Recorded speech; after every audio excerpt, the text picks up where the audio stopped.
Welcome back to Romantasy Chaos HQ, the podcast. We are Avery and Xavier Harleston, healthcare professionals by day, romantasy theorists, and aspiring authors by night. Today, we are covering the epigraph from Iron Flame, Chapter 5. This is your warning. There will be spoilers for the entire Empyrean series. If you have not read all 3 books, it may be time to turn back. As honorary members of Second Squad, we cuss A lot. and discuss, All adult topics and we make a fuss. about the pantlet stance. We like a challenge, so we tackle each epigraph without prepping, placing it into context for the whole series, not just the chapter or book it's tied to.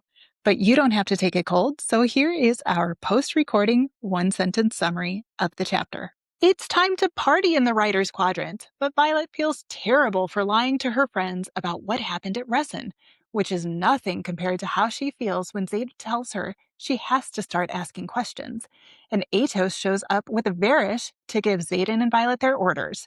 He'll be stationed at Samara, and they'll each only have leave every other weekend. There are 6 minutes on the clock, and Iron Flame lore more exciting than a night out in Shantara. So, don't blink, don't scroll, don't let Taryn distract you. We have 360 seconds to blow your mind. And go. After 3 consecutive deaths of prisoners during his interrogations, it is this command's opinion that Major Burton Varrish should be reassigned from an active wing until further notice. Missive from Lieutenant Colonel Degrensi, Samara Outpost, to General Melgren. Why is it that the person who's killing prisoners gets reassigned to the college? That's like the stupidest thing I've heard of.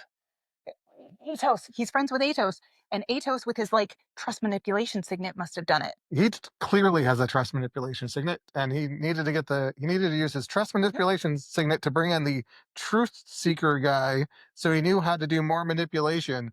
And it is almost unfortunate that Varish isn't Venom. It would have explained his assholiness. Yes, but he's just worse than Venom. He's a horrible human. He's just a human who's terrible. And how is he not the murderer? How is Melgren the murderer?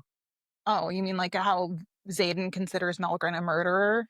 And Varish is just the guy that gets reassigned? Well, I don't know that we get... I mean, I think later in the book we do get a little bit of Xaden's opinion of Varrish, but I don't think he calls him a murderer, which is such an interesting decision. Who are the prisoners that are dying during his interrogations? Are they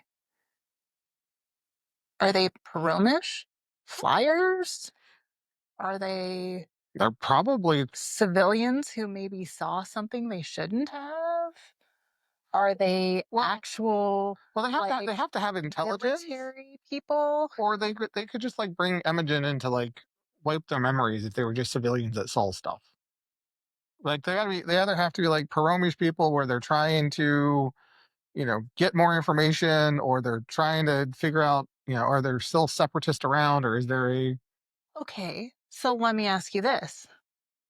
If there's other memory readers, how come they're not using those signets instead of these, lethal interrogation tactics?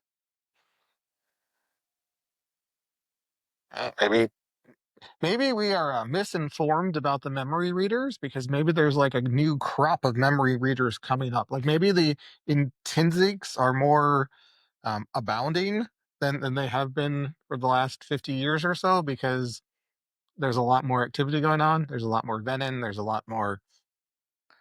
Okay, here's what I think is happening.